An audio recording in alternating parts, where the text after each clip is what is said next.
We got William in California. How are you? Hey there, can you guys hear me okay? We can. Yep. Welcome to the show.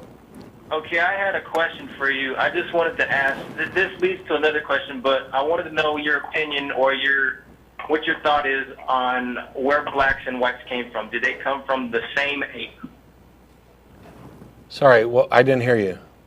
I wanted to know if you feel blacks and whites came from the same ape.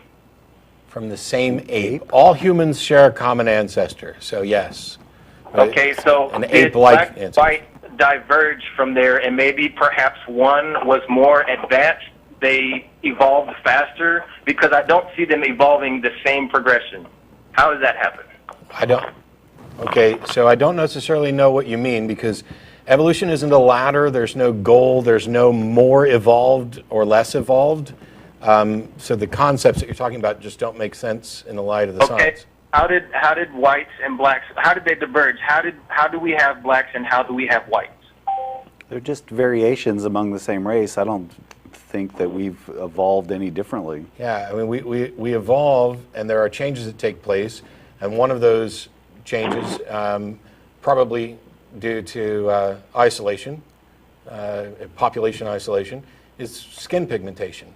Why are you just focused on black and whites? Because, first of all, there's an incredibly broad spectrum of ethnic diversity on the planet just among humans.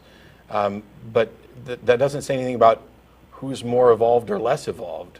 Well, what I'm trying to ask is how did white and black people come about? Because if they're from the same ape, how did we get black skin and how did we get white skin? The same way we got people with, different shaped eyes, the same way we got people with different body types. Right, diversity. We have to have a genetic code for diversity. But how did we get black and white skin if we're all from the same ape? I just told you. The same way that we got all the other changes. So you're not giving me a concrete answer. You're just saying, oh, there's just changes. Are you looking for me to say that 650,000 years ago this one tribe split off and their skin darkened, and I can't pinpoint an actual location or time, but we know from genetics that all human beings, black, white, and otherwise, share a common ancestor? How can we prevent, if someone wants to say, if history repeats itself, how can we prevent racism if everyone believes in evolution where it's just up in the air, you can just choose whatever you want to believe? You don't just choose what you want to believe. Belief's not a simple choice. Evolution has nothing to do with racism. Racism is a prejudicial view of ethnicities that are based on biases that have nothing to do with... Look. I want to give you a scenario that happened just 100 years ago. When Darwin said that the Australian Aborigines were descendants of an ape man, we had explorers go out there and they killed thousands of men. They were called skull hunters. They killed these guys and brought them back to zoos and on display for people to look. We have some of the skulls in museums. And you guys sit there and talk about the Salem witch trials, which they make reference for that. William. Yes. Darwin was wrong, and the people who did that were wrong. There's nothing about evolution. Would you shut up and let me finish? They did. Would you shut up and let me finish? Go for it. There's nothing about evolution, properly understood, that leads to that. That is people coming to the wrong conclusion. Now, you compared this to, you guys want to complain about the Salem witch trials, and that's because in the Bible it specifically says, "Thou shalt not suffer a witch to live." There is nothing like that in evolution. There's nothing in the genetic code that says, "Thou shalt dislike the person whose color is different from yours." It doesn't work that way. You're comparing a scientific understanding of the diversity of life with a book that explicitly says to kill people. And you're saying, wow, to me? Well, I'm yet to see where it says in the New Testament, not the Old Testament, New Testament, because we're under a new covenant, where it says to kill people that are witches. Now, okay. A concrete answer. So I thank you very much, and I hope you never again use mockery as far as Salem witch trials goes in your argument. William, I'm getting ready to mock you mercilessly. Go for it. Why on earth do you just want to toss out the Old Testament? That's where your creation myth comes from. That's where original sin comes from. Was your God just wrong in all of the Old Testament when he sanctioned slavery and the killings? Was he a psychopath who got better in the New Testament? Why do you get to throw out the majority of your book? Because it's inconvenient for you. No, it's not, and I can argue it too. Because first of all, in the Old Testament, not all men was under the covenant. We had atonement. God was our atonement, so everything was free. You could kill someone because there was no law. We are under law now. Wow, that's absolutely bizarre. So if anybody who wasn't under your God's law, it wasn't wrong for them to kill. But what I'm asking is, your God specifically sanctioned slavery and murder. No, he didn't. How? Exodus 21. Have you not read it? It specifically tells you who you can enslave and who you can't, and how much to pay for them, and that you can beat them as long as they don't die. He specifically ordered Moses to run around slaughtering people, along with Joshua and pretty much everybody else of the barbarian Jews who ran around slaughtering anybody that got in their path.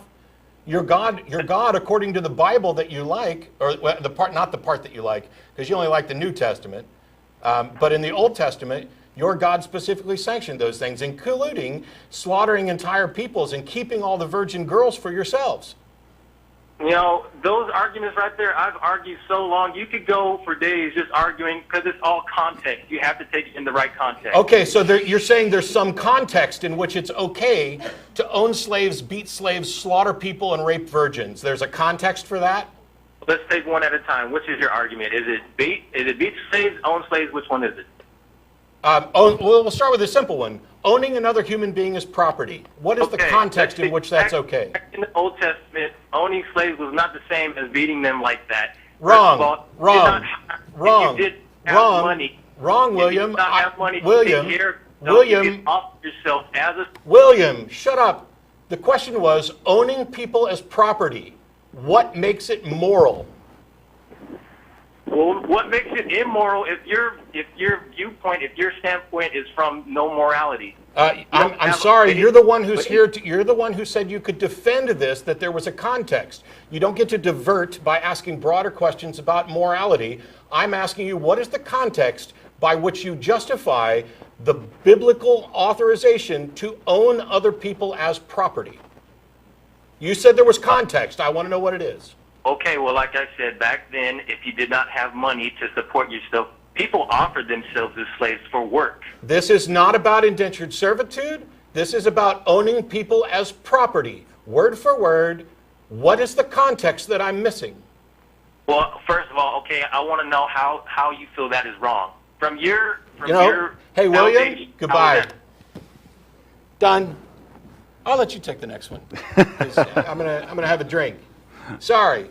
You don't get to toss out the majority of your holy book because it's inconvenient, then claim that you can defend it, and then claim that I'm wrong because there's some context that makes it right, and then lie about what it actually says. You're either ignorant of what your book says, or you are lying to make excuses for it. And all your diversions about morality, I don't have time to give you a lecture on morality. You can go Google superiority of secular morality and hear what I actually have to say about it, and we can actually have discussions. But I think you're being incredibly dishonest, because I think we both agree, like almost everybody on the fucking planet, that owning another human being as property that you can pass down to your kids is immoral, and yet your book sanctions it. And by the way, killing witches, immoral.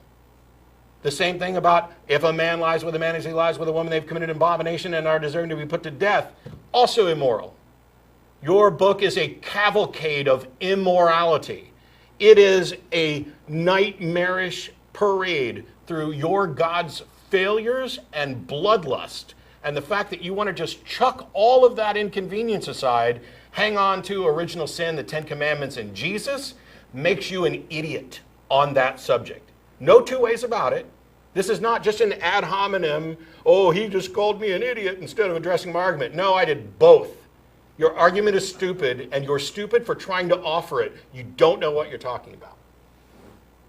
Hey, it's been a while since I had a really good rant. Yeah, that ought to get put up on YouTube as a This is clip. what happens when you interrupt me from my homemade chili that I was making today to come in and do the show. Well, and he wants to throw out the Old Testament, but isn't the Ten Commandments in the Old Testament? Yep. Is he throwing that out too? Along with the other 603 that The Protestants ignore it. Yes, according to the Bible, we're under different covenants. I can't believe that people call in and think that we don't really know this stuff. There's, the Mosaic Law, the Noahic Law, and then there's Jesus. Okay, even if that was the case, well, why would you think that you can just shuck that aside? I mean, if Jesus came and made everything better and put us under a new covenant, please explain to me how the old covenant of actually running around slaughtering people was moral. Now, William Lane Craig will, and other apologists will. They'll say, hey, God said to do it. God is moral. Therefore, this was moral. By definition, whatever God does is moral. Yeah. Great. So when God told Abraham to kill Isaac, that was moral. Oh, he stopped him, though. He stopped him. Yes, he did, supposedly. But why would you need to do that test in the first place?